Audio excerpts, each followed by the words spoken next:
মাধ্যমিক ABTA test paper 2024-25-এর যে English পেজগুলি রয়েছে সেই ইংলিশ পেজগুলির মধ্যে এখন 331 অর্থাৎ 331 পেজটির সিন এবং গ্রামার পার্ট নিয়ে আলোচনা করব।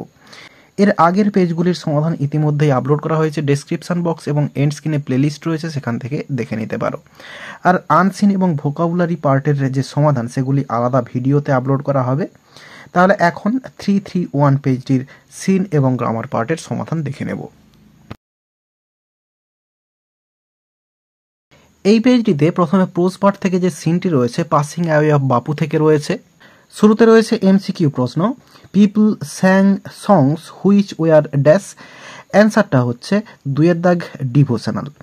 তো মানুষেরা যে গানটা গেয়েছিল সেটা হচ্ছে ডিভোশনাল সং, অর্থাৎ ধর্মীয় গান বা বলা যেতে পারে ঈশ্বর সম্পর্কিত গান।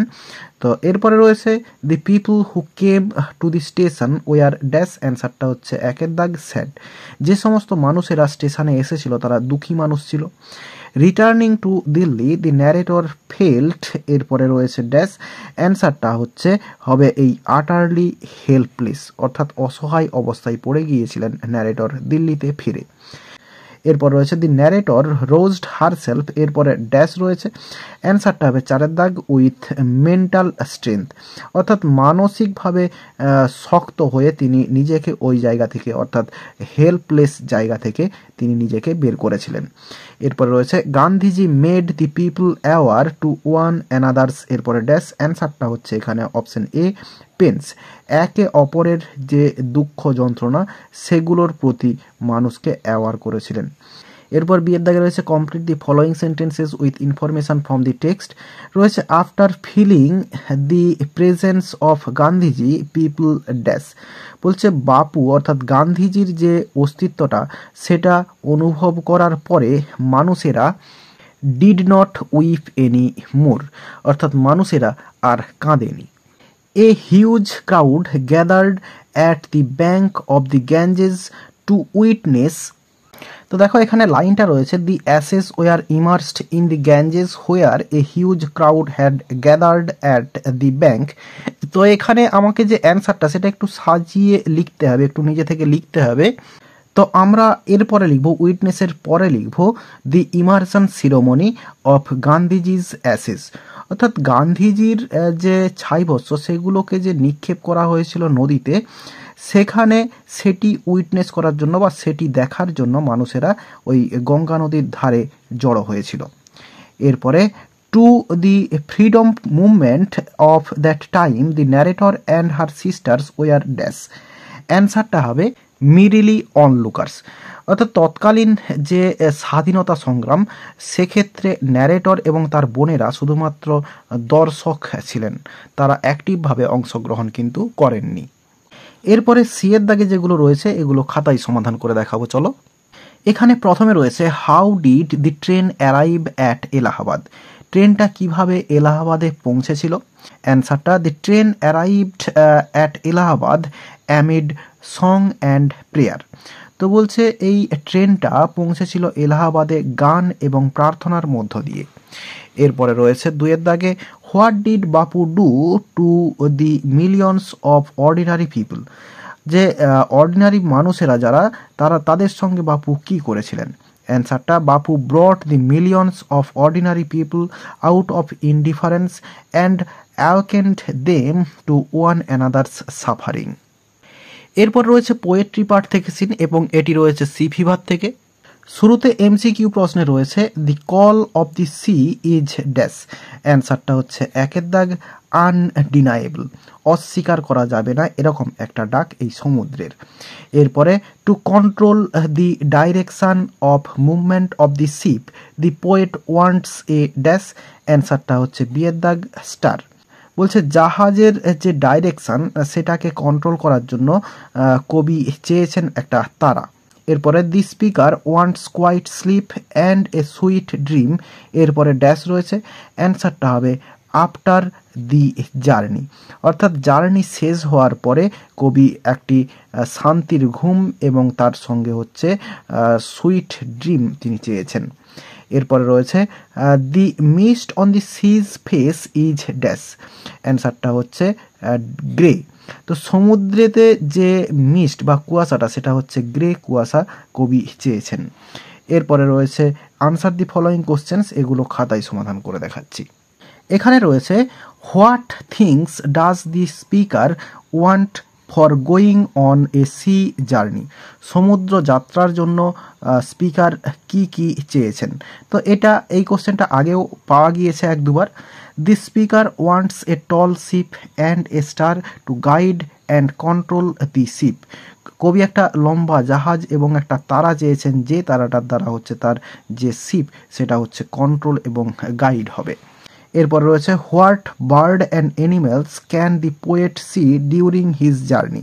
সমুদ্র যাত্রার সময় কবি কোন পাখি এবং কোন প্রাণীকে তিনি দেখতে পারেন।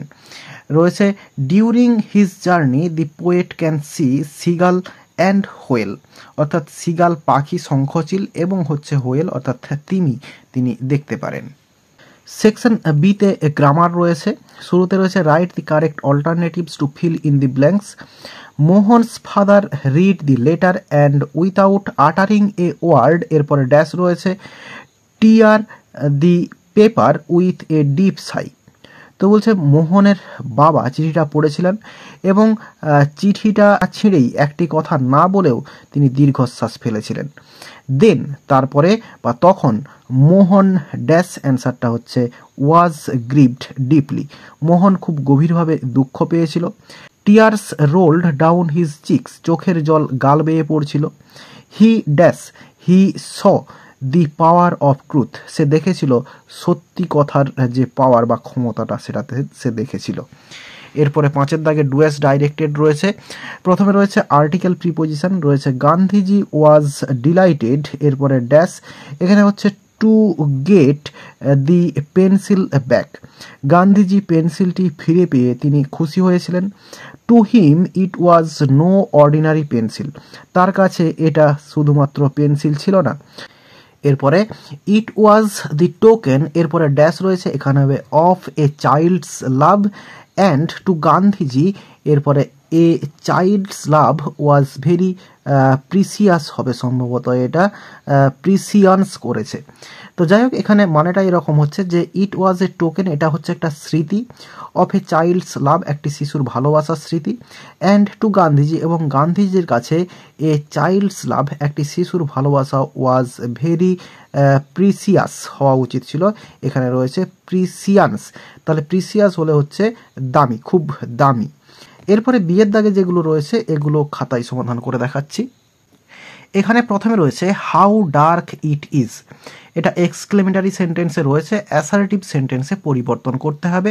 তাহলে সাবজেক্ট শুরুতে লিখব ইট, এরপরে ভার্ব লিখব ইজ এবং হাউয়ের জন্য এখানে ভেরি লিখব ভেরি, এরপরে ডার্ক। তাহলে অ্যান্সারটা হলো ইট ইজ ভেরি ডার্ক। এরপরে রয়েছে রম্ভাস ওয়ার্ডস গেভ মোহন কারেজ, এটা হচ্ছে ভয়েস চেঞ্জ করতে দেওয়া রয়েছে। তাহলে এখানে রম্ভাস ওয়ার্ডস এটা হচ্ছে সাবজেক্ট রয়েছে, গেভ ভার্ব এবং মোহন এটাও হচ্ছে অবজেক্ট এবং কারেজ এটাও কিন্তু অবজেক্ট বা এক্সট্রা অংশ হিসেবে ধরে নেব। তাহলে রয়েছে সিম্পল পাস্ট টেন্সে, অ্যাক্টিভ ভয়েসে রয়েছে, প্যাসিভ ভয়েসে করব।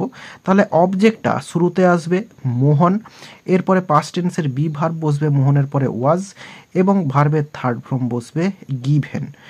এরপরে যে এক্সট্রা অংশ বা অন্য যে রিটেন্ড অবজেক্টটা সেটাকে লিখে দেব কারেজ, COURAGE, এবং প্রিপোজিশন বাই বসবে এবং সাবজেক্টটা বাইয়ের পরে বসে যাবে রম্ভাস ওয়ার্ডস, WORDS। তাহলে অ্যান্সারটা হলো মোহন ওয়াজ গিভেন কারেজ বাই রম্ভাস ওয়ার্ডস, বা হচ্ছে এখানে উইথও করা যেতে পারে, উইথ রম্ভাস ওয়ার্ডস। এরপরে রয়েছে হোয়াটস দি ম্যাটারসন সি সেড উইথ এ লাভ, এটা হচ্ছে ন্যারেশন চেঞ্জ করতে বলা রয়েছে। আর রয়েছে ইন্টারোগেটিভ সেন্টেন্সে WH দিয়ে রয়েছে, তাহলে এই যে সেড আছে এটাকে আক্সড করব। তাহলে C আক্সড, ASKED আক্সড with a love, LAUGH। কিন্তু এখানে একটু ভুল হয়েছে, এই যে সনটা এটাকে নিয়ে আসতে হবে আক্সডের পরে, তাহলে সি আক্সড এরপরে হার সন করব, তাহলে C আক্সড her son with a লাভ। এরপরে WHটা লিঙ্কার হিসেবে বসে যাবে হোয়াট, এরপরে subject the matter, MATTER matter. এরপরে এই যে ইজটা রয়েছে এটাকে করব ওয়াজ এবং ফুল স্টপ। তাহলে অ্যান্সারটা হবে she asked her son with love what the matter was. এরপরে সি এর দাগে ফ্রেজাল ভার্ব রয়েছে I found my old friend by chance in the shopping mall. তো এখানে ফাউন্ড মানে দেখা হওয়া, তাহলে হবে কাম অ্যাক্রস। তাহলে এখানে ফাউন্ড রয়েছে, এখানে অ্যান্সারটা হবে কেম অ্যাক্রস হবে, কেম অ্যাক্রস, ACROSS, এটা কেম অ্যাক্রস হবে, সেকেন্ড ফর্মে রয়েছে। এরপর রয়েছে execute what I say, execute এটা ক্যারি আউট হবে, বলছে আমি যেটা বলেছি সেটা করো বা আমি যেটা বলি সেটা করো। এরপর রয়েছে the session will continue for 2 days, তাহলে কন্টিনিউ এটা গো অন হবে, কন্টিনিউর জায়গায় গো অন লিখে দিলে অ্যান্সারটা কমপ্লিট। আর এরই সঙ্গে সঙ্গে এই পেজটির সিন এবং গ্রামার পার্টের সমাধান দেওয়া হয়ে গেল। আশা করি বোঝাতে পারলাম। ভিডিওটি ভালো লেগে থাকলে একটি লাইক করো এবং বন্ধুদের মধ্যে শেয়ার করো, এবং আমার এই চ্যানেলে নতুন হলে চ্যানেলটি সাবস্ক্রাইব করে পাশে থাকা বেল আইকনটি প্রেস করো পরের ভিডিওগুলি সবার আগে পাওয়ার জন্য। এই ভিডিওতে এতটাই, দেখাবে নেক্সট ভিডিওতে। ভালো থাকো সবাই, ধন্যবাদ।